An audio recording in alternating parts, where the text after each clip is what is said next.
Wali Songo atau 9 wali. Di sini ada wali apa aja? Pertama Sunan Ampel, Sunan Bonang, Sunan Derajat, Sunan Giri, Sunan Kudus, Sunan Kalijaga, Sunan Gunung Jati, Sunan Gresik, dan Sunan Muria. Ya.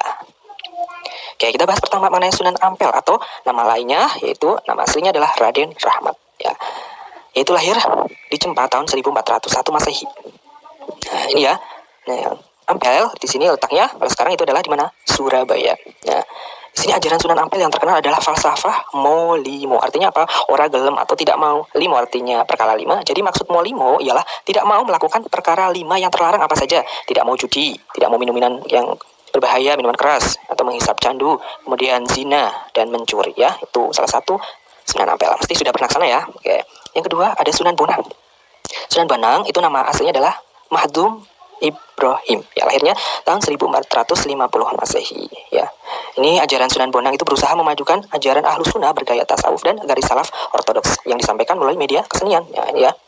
Ia menguasai ilmu fikih, usuluddin, tasawuf, seni sastra, dan arsitektur. Pada tahun 1525 Masehi, beliau wafat dan dimakamkan di daerah Tuban. Ya, sudah pernah ziarah juga ya. Nah, ya kita minimal tahu sejarahnya.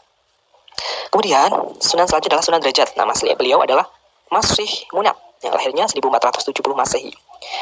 Nah, pusat kegiatannya yaitu di daerah Sedayu, Jawa Timur. Nah, atau yang sekarang terkenal di daerah Gresik. Ya, inilah wali yang terkenal dengan syahwah atau suka dengan penyantun anak yatim, fakir miskin, dan orang sakit. Nah, Sunan Derajat ya sudah pernah? Sudah dong, harusnya di Lamongan ya. Sunan Derajat, Lamongan ya. Kemudian, adanya Sunan Giri. Sunan Giri atau Raden Paku, nama aslinya ya. Dia putra dari Maulana Ishak dari Belambangan yang juga sahabat Sunan Ampel. Nah, Sunan Giri mendirikan pesantren di daerah Giri. Dalam waktu 3 tahun, pesantren Giri sudah terkenal ke seluruh Nusantara. Sehingga banyak murid-muridnya yang datang dari Madura, Kalimantan, Makassar, Lombok, dan seluruh Jawa. Nah, Sunan Giri dikenal karena pengetahuannya yang luas dalam ilmu fikih. Maka orang pun menyebutnya sebagai Sultan Abdul Fakih atau ahli fikih ya. Nah, kemudian tahun 1600 Masehi, beliau wafat dan dimakamkan di Bukit Giri atau dekat Gresiknya ya.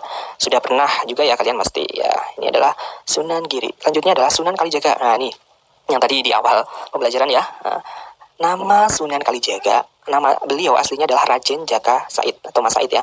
Lahir tahun 1450 Masehi ya. Merupakan putra dari Adipati Tuban yang bernama Tumenggung Wilatikta ya. Ia menjadi murid Sunan Bonang ya, kemudian menikah dengan putri Maulana Ishak. Nah, Sunan Kalijaga menjadi mubalih keliling dan tidak mempunyai pusat dakwah yang tetap.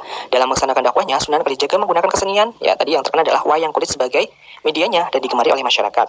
Sunan Kalijaga merupakan seorang mubalih yang ahli seni, filsafat, kebudayaan, dan karya seni hasil ciptaannya antara lain pertama yang merancang baju takwa ya, menciptakan lagu Dandang Gula, Semarangan, menciptakan seni ekor bermotif dedaunan, menciptakan beduk ya beduk-beduk di masjid, memprakarsai gerebek mulut ya biasanya yang terkenal di Jogja, menciptakan gong, sekaten, dan membuat kreasi baru wayang menjadi karikatur, digambar dan diukir pada kulit binatang. Nah, pada pertengahan abad ke-15, Sunan Kalijaga wafat dan dimakamkan di daerah Kadilangu dekat Demak. Gitu ya, harus tahu, minimal tahu sejarahnya.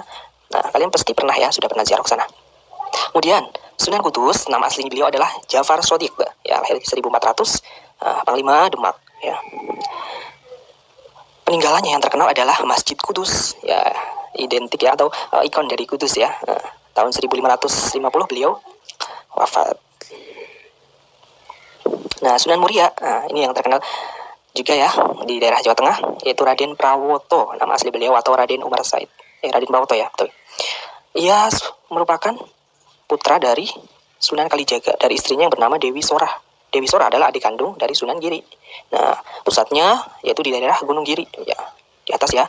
Asik ini kalau kalian ziarah ke sana sambil olahraga, bagus. Gitu. Kemudian selanjutnya adalah Gunung Jati, Sunan Gunung Jati atau biasa nama aslinya beliau adalah Syarif Hidayatullah, lahir 1450-an. Nah, beliau merupakan yang fokus di daerah Cirebon ya. Maka pusat kegiatan dakwahnya berada di daerah Gunung Jati, Cirebon. Tuh. Sudah pernah ke sana juga ya, ziarah. Oke. Kemudian yang terakhir adalah Sunan Gresik. Nama lahirnya adalah Maulana Malik Ibrahim, lahir di Samarkand, yaitu sekitar awal abad 14 tahun 1392 Hijriah. Hijrahnya ke Pulau Jawa. Nah, daerah tujuan utamanya adalah Desa Sembalo, Kekuasaan Majapahit. Wafat tahun 1419 dan dimakamnya di daerah Gresik, Jawa Timur. Tuh, itu tadi Wali Songo ya, tokoh-tokohnya. Kemudian, tadi masuknya Islam di Indonesia kan sudah ada dari yang luar, dari tokoh-tokoh yang dari Mekah dan lainnya, dan di Indonesia adalah salah satunya dari para wali. Media penyebaran Islam di Indonesia dilakukan dengan berbagai macam, antara lain perdagangan, pendidikan, seni budaya, perkawinan, dan politik ya. Kemudian media dakwahnya melalui silaturahim, keteladanan, dan dialog atau Sunan Kalijaga biasanya kan pakai wayang kulit kan. Nah, di situ ada dialognya. Lembaga pendidikan Islam pertama, ya kalau dulu itu ada surau atau musola ya, Munasah, pondok pesantren. Nah, dari ketiga lembaga itu yang masih eksis atau masih bertahan sampai sekarang adalah pondok pesantren. Nah, di sebelah adalah salah satu masjid di Pondok Induk Al-Falah Peloso. Kemudian, ajaran Islam yang pertama kali dikembangkan di Indonesia adalah ajaran Islam berhaluan Ahlus Sunnah wal Jamaah. Dalam pesantren, akidah yang diajarkan adalah karangan Asy'ariyah. Kemudian di bidang fikih ada Imam Syafi'i atau Syafi'iyah, dan bidang tasawuf terkenal dengan kitab-kitabnya yaitu Imam Al-Ghazali dan ulama-ulama tasawuf Sunni ya.